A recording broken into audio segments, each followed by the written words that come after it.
Gente, boa noite. Vamos começar aqui a nossa revisão da semana 5, que são os sentidos. Como vocês sabem, a lista já foi disponibilizada, tanto a lista quanto o gabarito, lá no grupo. Vamos começar a responder aqui. A questão 1. O sistema vestibular, então a gente entende que estamos falando do sistema vestibular, é essencial para manter o equilíbrio e a orientação espacial. Além dos canais semicirculares, o sistema vestibular inclui estruturas que detectam movimentos lineares da cabeça. Qual das seguintes estruturas é responsável por essa função? Então, quando a gente lembra de sistema vestibular, a gente vai lembrar dos canais semicirculares, que vão ser responsáveis pelos movimentos angulares da cabeça. Então, tudo que se refere à angulação ou à rotação, então virar a cabeça para um lado, para o outro. Já os movimentos lineares, então para frente, para trás, vão ser responsáveis, as estruturas que vão ser responsáveis é o sacro e o trículo. Então, que são os órgãos otolíticos. Então, quando a gente fala de sistema vestibular, é lembrar que tanto os canais semicirculares, aí a gente fala do anterior, posterior e lateral, quanto os órgãos otolíticos, que é o sacro e o trículo, eles vão ser responsáveis por essas análises, né? Vão ser os receptores, tem as células que são receptoras, que no caso tem os sinocílios e os estereocílios. Os sinocílios são maiores que os estereocílios. E quando ocorre, por exemplo, uma movimentação que vai em direção do menor para o maior, ou seja, do estereocílio para o sinocílio, ocorre uma despolarização, então leva ao impulso nervoso.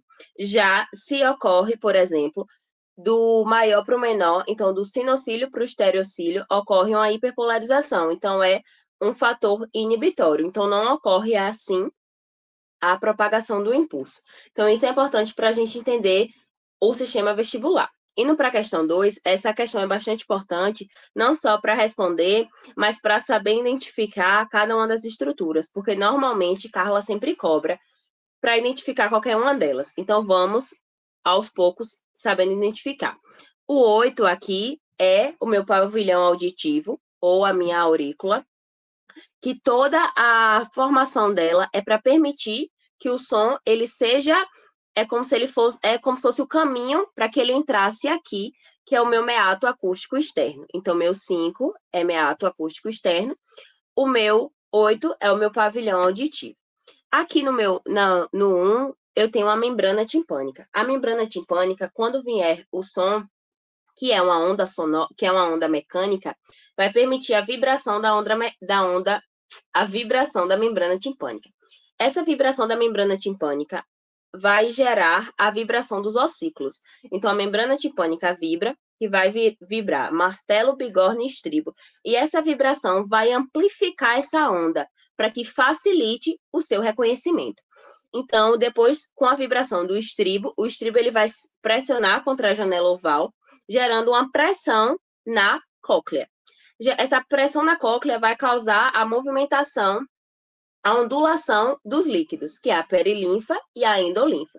Primeiro é a perilinfa da rampa vestibular, depois a perilinfa da rampa timpânica e, por fim, a endolinfa. A endolinfa que está na rampa média, onde está o órgão de Corti, que é o órgão que vai fazer a detecção dos sinais auditivos, o órgão propriamente dito, né, da audição. Então, nele, assim, com a movimentação, a vibração da ondulação, né, da endolinfa, vai gerar a vibração da membrana basilar. Essa vibração vai permitir que as células que são ciliadas, né, os estereocílios, eles vão ir contra a membrana tectória. Isso vai causar um dobramento dos estereocílios. Esse dobramento ele é reconhecido pelos mecanorreceptores e vai gerar a abertura. Olá, boa noite. A gente está na questão 2. Você tem alguma dúvida da questão 1? Edilson. Opa, boa noite. Cheguei agora. Acompanha agora, Chegou viu? agora? Você chegou a fazer a lista, Edilson? Não tive tempo não, mas vou ver a visão aqui. Pronto, então eu só vou passar aqui a primeira questão. A gente falou sobre sistema vestibular. Aí ela perguntava qual estrutura vai detectar o movimento linear da cabeça.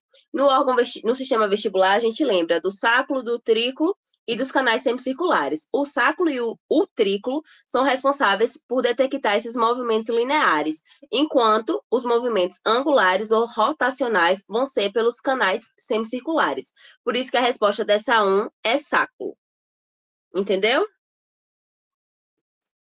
Então, a gente estava aqui na questão 2, aí eu estava falando, essa imagem é bastante importante, caiu até na nossa prova também, que tem que saber realmente identificar cada um e a função. Então, saber que o 8 aqui é o pavilhão auditivo, ou aurícula, o 5 é o meato acústico externo, o 1 é a membrana timpânica, 2, os ossículos, 3, os canais semicirculares, 7, cóclea, 6, aqui é a minha tuba auditiva, e o 4 é o meu nervo vestíbulo coclear. Então vamos para as alternativas. Alternativa A. A estrutura apontada pelo número 1. Então, o que é que está apontado pelo número 1? É a minha membrana timpânica. É a membrana timpânica, está correto. A qual é responsável pela transdução dos sinais? Não. Quem vai fazer a transdução dos sinais de equilíbrio do corpo vai ser lá nos meus canais semicirculares, no caso, ali na minha ampola, né? Na minha ampola que tem, e no meu sacro, no meu trículo, a mácula. Então, ali, quando tem a movimentação, depois, se você puder até ver o vídeo que Vitor vai disponibilizar, eu até explico isso melhor. Mas ali com a minha movimentação da cabeça, a abertura de canais e então a entrada de cátions. Isso causa uma despolarização. Então, gera um impulso para que seja reconhecido ali posição da cabeça e então vai facilitar no equilíbrio do corpo, que saiba analisar ali realmente a posição do corpo como um todo. Então, essa A está incorreta. A letra B. O número 6 corresponde à tuba auditiva, que não tem relação com a cavidade vocal. É falso.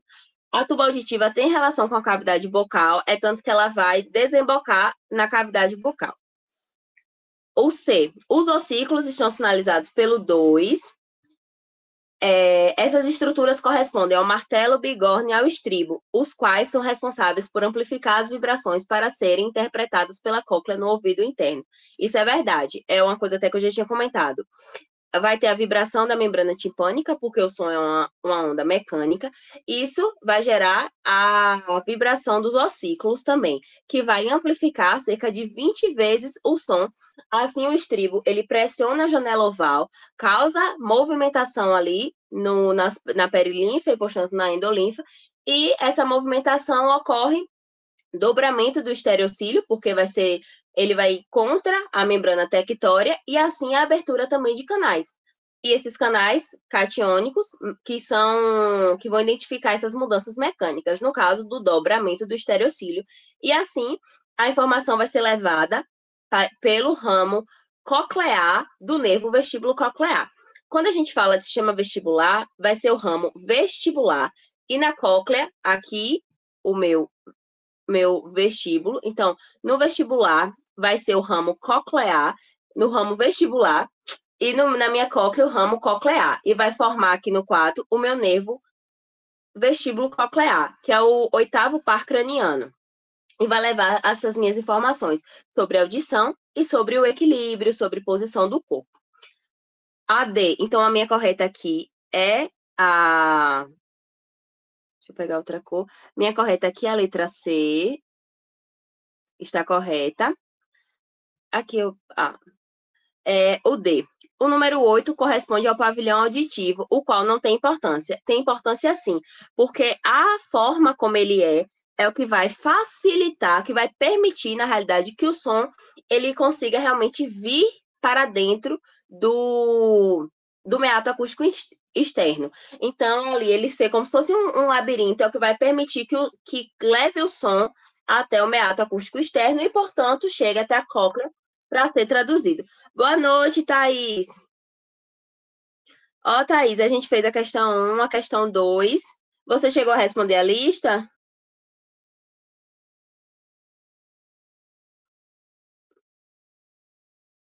Thaís? Bora seguir. Se tiver alguma dúvida de alguma questão que já passou, pode questionar. Não tô vendo aqui nada. Ok. Ó, então, bora para a 3. A 3 aqui a gente vai falar um pouco sobre tato e sensibilidade tegumentar. Vale lembrar que o tato, ele vai subir. Tudo certo, obrigada. Ok, você chegou a fazer a lista?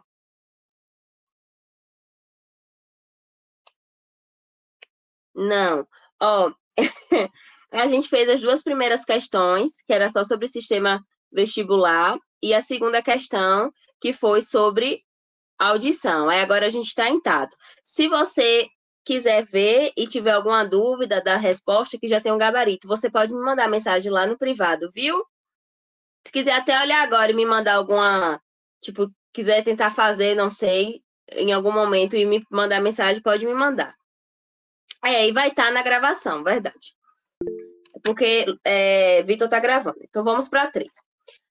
Falando sobre tato. Lembrar que o tato vão ter ali os receptores pela pele e que vão levar essas informações por vias aferentes para o córtex somatosensorial ou giro pós-central, ali no lobo parietal. Uma coisa que é importante também é saber falar, por exemplo, aqui, quando eu falo de audição, vai para o lobo temporal.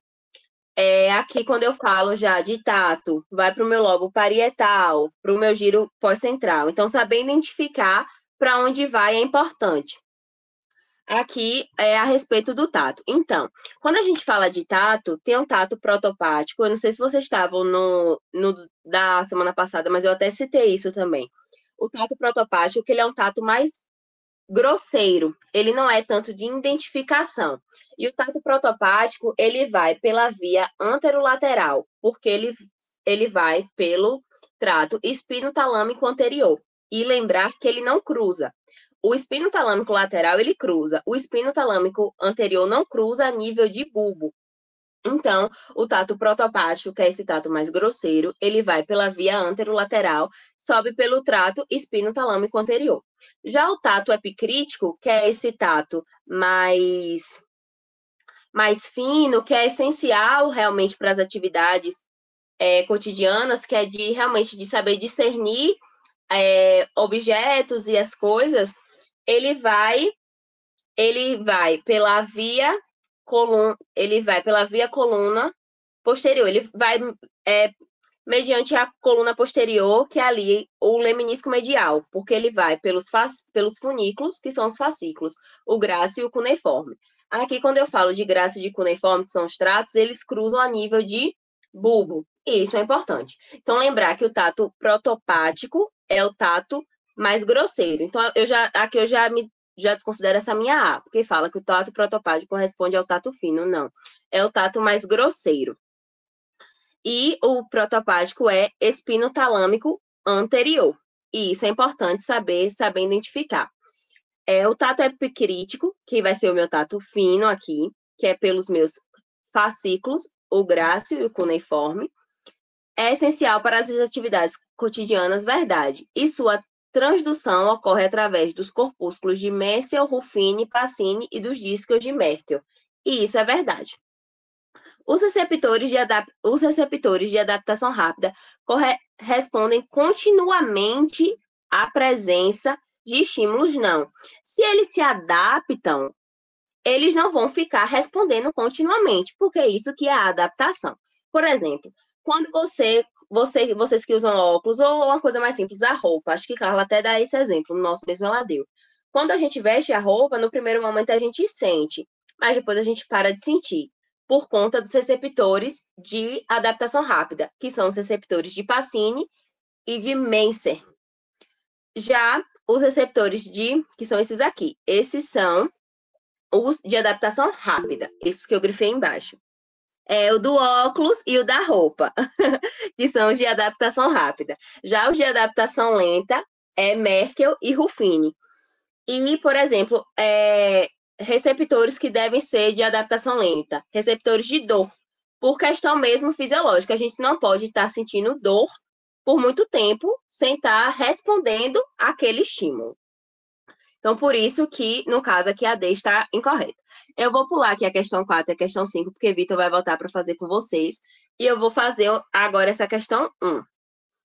Sobre a pele e seus estímulos, então a gente viu um pouco de receptor, aí aqui ele pede só realmente os quimiorreceptores, fotorreceptores, termorreceptores e mecanorreceptores. Os quimiorreceptores vão identificar ali realmente substâncias químicas, não é nada além disso. Fotorreceptores vão identificar as mudanças de luz. Então, se está mais claro, se está mais frio, se está mais claro, se está mais escuro. Os termorreceptores vão identificar temperatura, então saber reconhecer se está quente, se está frio. E os mecanorreceptores, eles vão identificar mudanças mecânicas mesmo, como vibração, pressão, mudança de posição. Por exemplo, no pelo, nós temos mecanorreceptores. Os pelos, eles identificam ali se eles estão, a movimentação, se vai para frente, se vai para trás. A nível de audição também na cóclea, quando eu falo de dobramento de estereocílio, é reconhecido por receptores mecânicos. Por isso que há a abertura dos canais e assim um influxo de cátions e posteriormente, né? E o que vai gerar, no caso, a minha despolarização e vai gerar, assim, a minha informação. Falando um pouco também de audição, só aproveitar que eu não tinha falado, só para citar mesmo, lembrar, existe algum receptor para gustação? Os quimiorreceptores. Quando a gente fala de gustação, de paladar, realmente, são os quimiorreceptores que vão identificar a comida. Tudo bem? Então, porque a gente come são substâncias químicas, por isso que a gente identifica se é ácido, se não é ácido, se está muito doce, realmente por conta das substâncias químicas. Diferencie receptor de transmissor. Quando a gente fala eu estava falando de audição, só como uma observação, é lembrar que o que é levado da audição vai tanto ele vai chegar no temporal, no lobo temporal, e vai tanto para o mesmo lado quanto do outro lado. Então, ele vai ipsilateral e para o lado contrário. Isso para que a gente consiga se localizar e localizar também de onde está vindo a voz. E que chegue, tipo, de uma forma parecida, né, entre aspas, assim, que seja entendida pelos dois lados da cabeça. Então, o que é ouvido pelo meu ouvido direito chega também ao meu lobo temporal esquerdo, como chega ao meu lobo temporal direito. Porque quando a gente fala de audição, tanto vai para o mesmo lado quanto vai para o outro lado, para que a gente tenha realmente uma noção de espaço e ali da questão dos sons.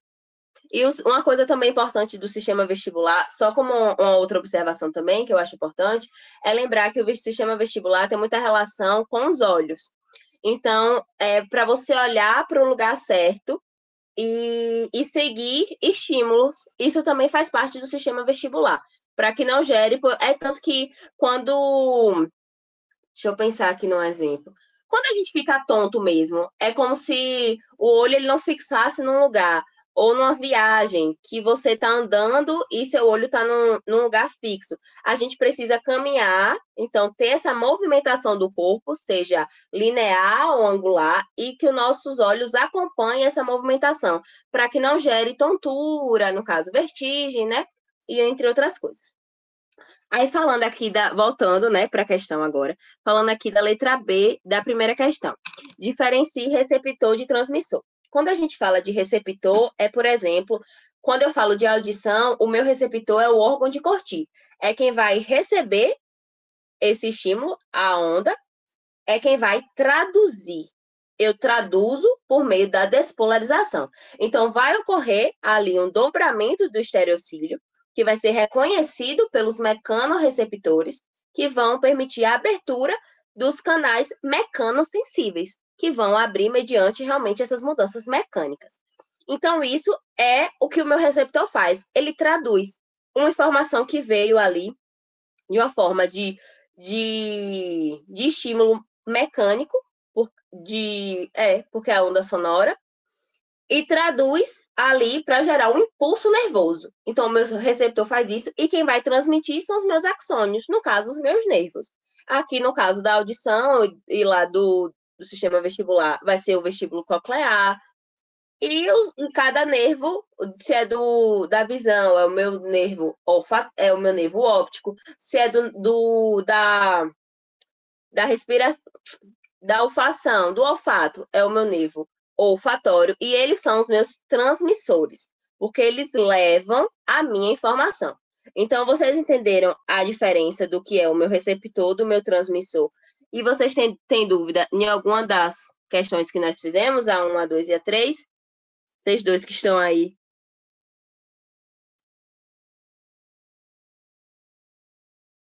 Não. Aqui, só voltando, vocês chegaram a. Depois vocês veem então, o gabarito. Se tiver alguma dúvida, pode me mandar mensagem, tá certo? E nenhuma dúvida específica sobre esse assunto, ou sobre audição, aqui tato, sistema vestibular que foi dito até agora. Que aí a gente vai seguir agora para visão, para gustação e para o olfato. Tudo bem seguir, então? Ok, pronto. Eu, eu paro de... Ok, tá aqui, tá. Boa noite, gente. Meu nome é Vitor. Aí eu vou continuar aqui, né, na resolução da lista. Pronto, vamos lá. Na visão, nós vamos ter as estruturas responsáveis, onde vocês vão focar mais em anatomia e principalmente em histologia, tá? Mas também é importante saber a função de cada camada. Aí eu destaquei uns aqui para a resolução da questão, que é a córnea, que é a camada transparente, mais externa, que reveste a parte anterior do olho. Sua função atua como a primeira lente, responsável também por proteger as estruturas internas, e também tem uma responsabilidade muito grande pelo desvio do raio luminoso para focalizar na retina, ou seja, focalizar a luz para entrar na retina. Depois nós temos a íris, que é a parte colorida do olho e é composta por músculos lisos. Ela tem um detalhe que ela ajusta o seu tamanho dependendo da quantidade de luz. Se tiver muita luz no ambiente, ela vai contrair, diminuindo. E se tiver pouca luz no ambiente, ela vai dilatar. O cristalino é uma lente transparente localizada atrás da íris e da pupila, que tem a função que faz o ajuste fino da refração da luz. Permite acomodação visual, ou seja, ela vai mudar o foco para enxergar objetos próximos ou distantes.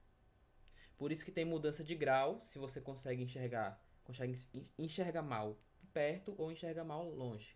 Tem essa diferença no cristalino. A retina é a camada mais interna no olho, rica em células nervosas especializadas, que são os cones e os bastonetes. Né? A função é receber a luz que passou pelas estruturas e transformar o estímulo luminoso em impulsos elétricos. E vai enviar essas informações ao nervo óptico, que leva a imagem até o cérebro, na parte occipital. Aí na questão 4 da lista diz: o olho é o órgão responsável pela captação dos estímulos luminosos que posteriormente serão transduzidos em estímulos sensoriais elétricos. Isso. Após a chegada desses estímulos ao córtex cerebral, a imagem é interpretada e, a partir daí, pode realizar atividades cotidianas. Sobre as estruturas do olho e suas funções, marque a alternativa incorreta. Deixa eu ver aqui. Marca a alternativa incorreta. A córnea é a estrutura responsável por refratar a luz e direcioná-la para a retina. Ela está correta, detalhou a função da córnea direitinho, então nada de errado nessa alternativa. A B. Íris é a parte colorida do olho, correta, e sua função é apenas estética.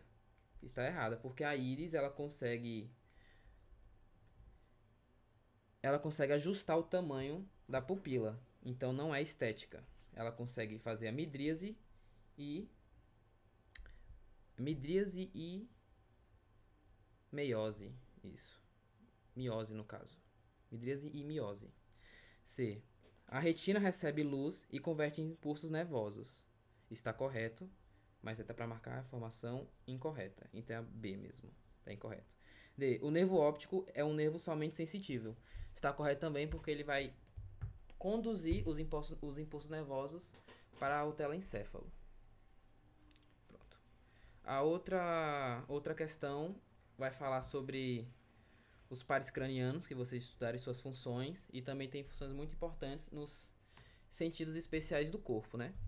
O nervo vago tem funções principais, ele é misto, é motor e sensitivo no caso, né?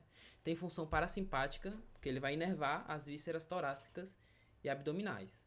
Controla a frequência cardíaca, movimentos peristaltíticos, secreção gástrica e etc. A função motora dela vai conduzir os músculos da faringe e da laringe, que vai ser importante para a deglutição e para a fala. O sensitivo, que é a sensação da parte externa da orelha, faringe, laringe e vísceras. Ah, sim, eu esqueci de perguntar para vocês. Tem alguma dúvida nessa questão? Para marcar a alternativa incorreta?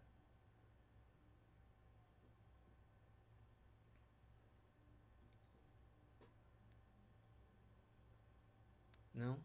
Certo. Tem o nervo glossofaríngeo, né? Que ele também é misto. Ele tem uma função sensitiva porque ele é responsável por 1/3 posterior da língua, do paladar. E tem a sensibilidade da faringe e da amígdala. Motor. Ele vai inervar músculos da faringe, junto com o vago, vai participar da deglutição. Também tem função parasimpático, que vai estimular a secreção da glândula parótida, salivar. E tem um reflexo importante, porque vai ser responsável pelo reflexo do vômito. Nervo facial, tem função principal motor. Músculos de expressão facial, sorrir, franzir a testa, piscar. Sensitivo também, porque ele vai ser os 2/3 restantes anteriores do paladar. Função parasimpática também, secreção das glândulas lacrimais e salivares. Nervo trigêmeo, tem esse nome porque são 3 ramos, né? Oftálmico, V1, maxilar, V2, mandibular, V3. Ele também é misto, sensitivo. Principal nervo da sensibilidade da face, né? No dor, tato e temperatura. Motor, ele é responsável pela mastigação, né? Dos músculos masseter, temporal e pterygoideus. Aí sobre a questão 5. Sobre a via gustatória, seus nervos e funções essenciais, assinale a alternativa verdadeira. Letra A. O nervo facial é puramente sensitivo e transmite sinais da sensibilidade gustatória dos 2/3 anteriores da língua. Está falso, né? Porque o facial ele não é puramente sensitivo. Ele também é motor, porque ele consegue fazer as expressões faciais. Está incorreta a letra A. Letra B. O nervo vago não possui associação com o processo de deglutição. Está incorreto, porque uma das funções principais do nervo vago, que é misto, é o processo da deglutição e da fonação. Letra C. O nervo glossofaríngeo inerva sensitivamente 1/3 posterior da língua e tem uma leve participação motora no processo de deglutição. E descreveu certinho a função do nervo glossofaríngeo e está correta. O nervo trigêmeo é mais associado ao processo gustatório. Está incorreto. Porque ele tem um principal nervo da sensibilidade facial, não do gustatório. Alguma dúvida nessa questão? Questões sobre os nervos, os pares cranianos caem bastante na prova estrutura e função da primeira unidade. E que também quem tem interesse em monitorar caiu também bastante, tanto da anatomia quanto a função. Então, foquem bastante nas funções e nos nomes deles. Vamos para o olfato. O olfato vai ter um epitélio vai ser a única região, que é acima da cavidade nasal, onde vai ter o epitélio olfatório, que vão ter células importantes, onde vocês vão ver apenas três, que são as células de sustentação, as células basais e as glândulas de Bowman. As células de sustentação é basicamente isso, que vão dar um suporte estrutural para os neurônios olfatórios. Vai produzir enzimas, também ajudam a neutralizar substâncias e vão participar da homeostase química do muco, tá? Aí também no epitélio olfatório vai ser a região onde tem a maior predominância dos neurônios bipolares que vocês estudaram, né? Nos tipos de neurônios. Os neurônios bipolares. As células basais são células troncos que são responsáveis pela renovação celular, ou seja, pela regeneração. Se alguma célula olfatória se degradar, ela vai regenerar e vai assumir o controle. Aí temos as glândulas olfatórias, que são as glândulas de Bowman. Tem uma função importante, que vai produzir o muco seroso, que vai recobrir os cílios das células olfatórias. E é importante por quê?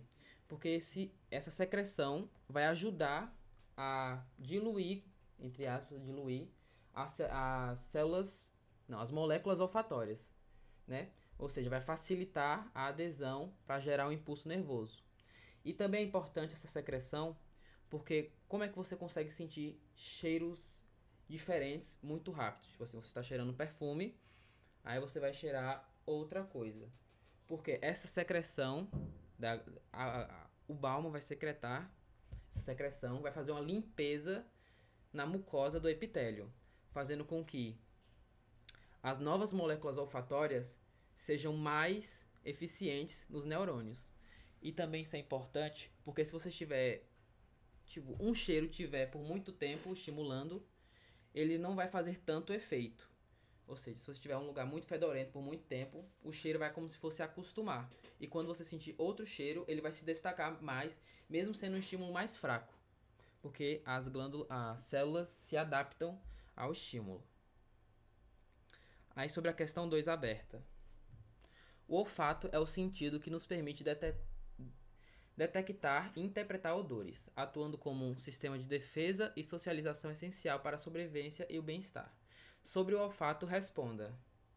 Letra A. Quais são os 3 grupos de células associados ao processo olfatório?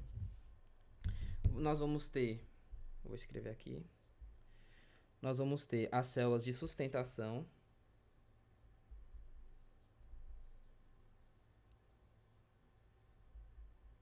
são responsáveis pelo suporte estrutural dos neurônios. Suporte estrutural. Para não perder muito tempo. Aí nós vamos ter as células basais.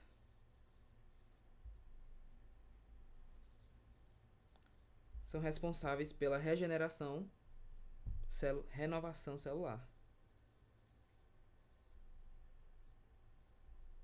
Já estou respondendo a B junto, né? Que está pedindo a função de cada um. E a outra vão ser as glândulas de Bowman.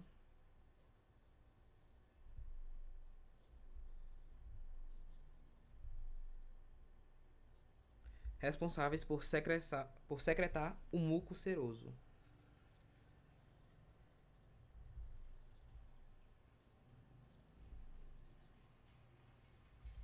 Pronto. A letra C pergunta: o que são partículas odoríferas? Basicamente vão ser moléculas que elas vão se dissolver na secreção mucosa, que vai facilitar a detecção, né? Ele vai entrar em contato com os neurônios bipolares, iniciando o processo de transdução. Alguma dúvida do olfato?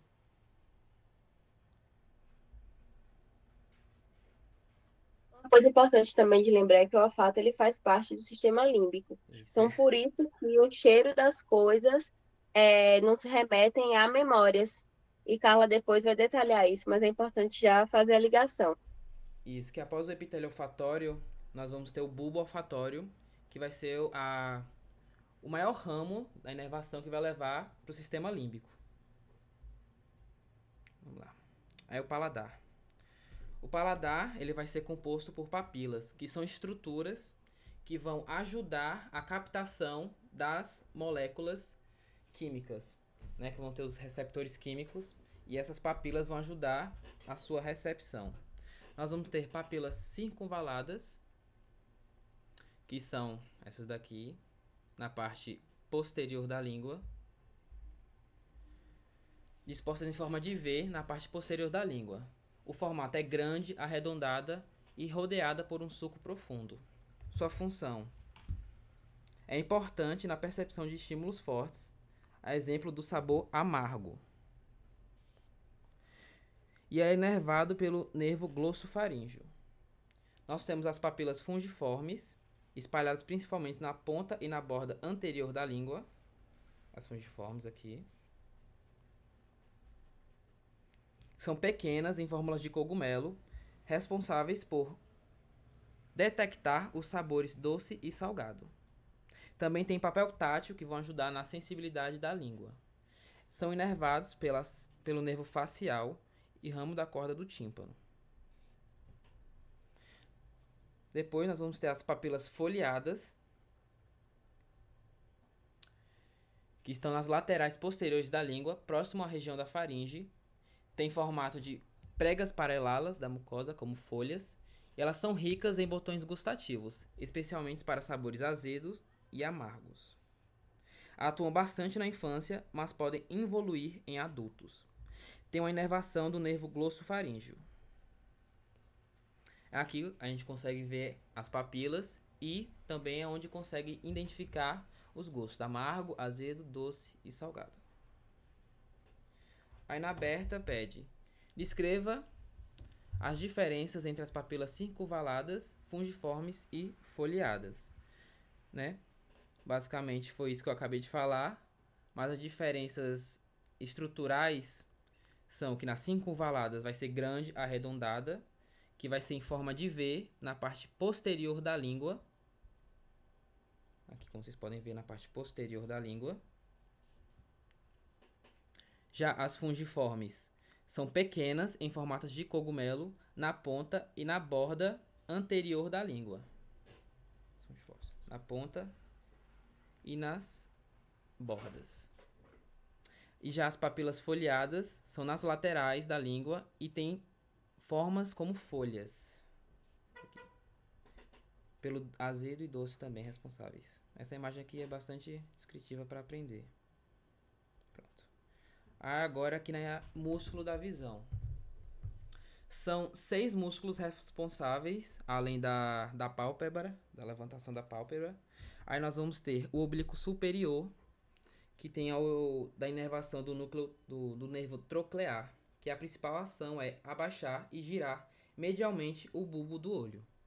Nós vamos ter o oblíquo inferior, que é inervado pelo óculo motor, vai ter a função de abduzir, elevar e girar lateralmente o bulbo do olho. O reto superior, inervado no nervo oculomotor, que vai ser responsável por elevar, aduzir e girar medialmente o bulbo do olho.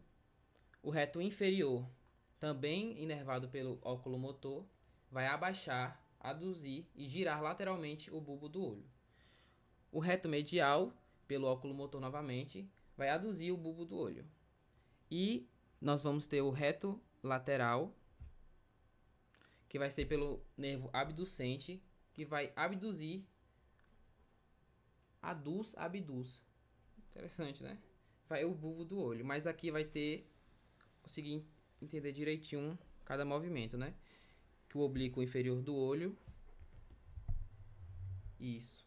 Aqui tem um desequilíbrio, por quê? Se um deles tiver um desequilíbrio muscular ou uma fraqueza de inervação dos nervos que eu acabei de citar, um vai estar mais evidente que o outro.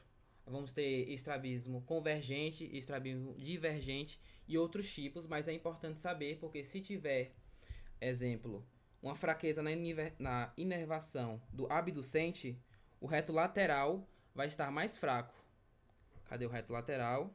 Aqui, vai estar mais fraco, ou seja, ele não vai conseguir fazer o movimento do olho para cá. Vai ter uma dificuldade em movimentar o olho lateralmente. Aí tem a questão.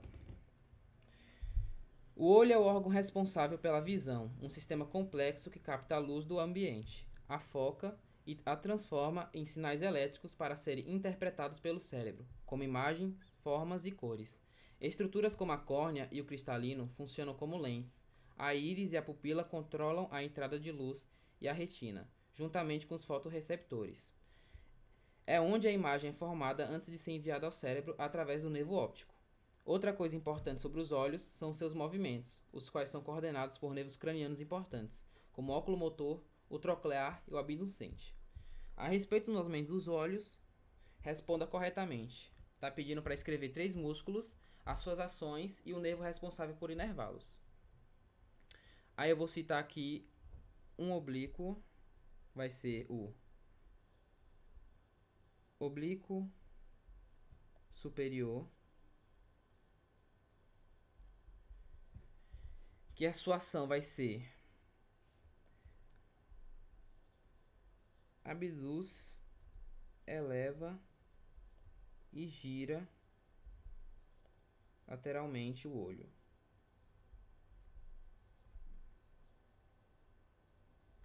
Ele é inervado pelo nervo troclear.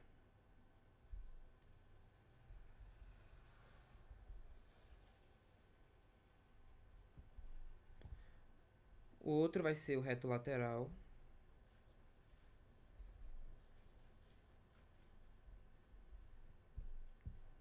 Vai ter a função de abduz o olho. Abduz o olho.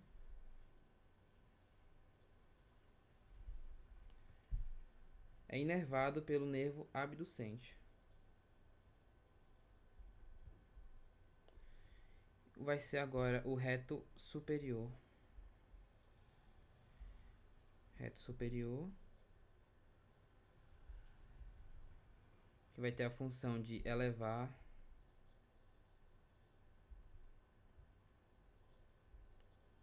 luz e gira também lateralmente o olho. Reto superior é inervado pelo óculo motor.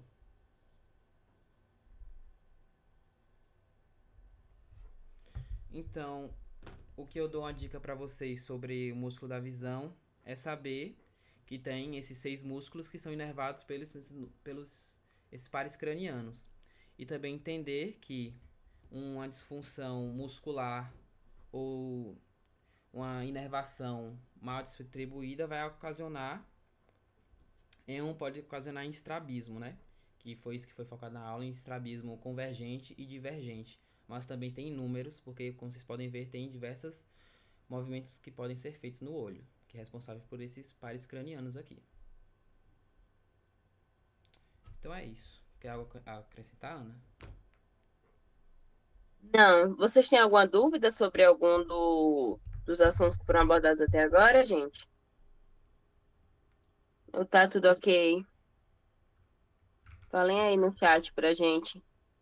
Não, tá ótimo. Qualquer coisa, vai ter o vídeo no YouTube, eu vou disponibilizar o link. E também, quando vocês tiverem dúvida, a gente vai estar no grupo podendo ajudar vocês. As questões aí já caíram na prova? Uma questão que a Ana mostrou da estrutura anatômica e a função do ouvido caiu sim. E aqui também caiu na prova sobre o olfato. Ó, isso dos nervos sempre cai nas provas, sempre. E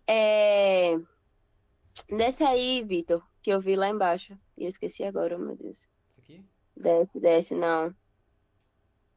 Ah, e sobre os músculos da visão, caem pedindo os nervos que inervam a visão, caem também relacionado, por exemplo, se o estrabismo foi aquilo que o Victor falou, divergente, convergente, qual é o nervo? Isso sempre cai. Qual é o nervo que foi afetado? Então, falando disso aqui, porque gustação não cai, nunca vi cair.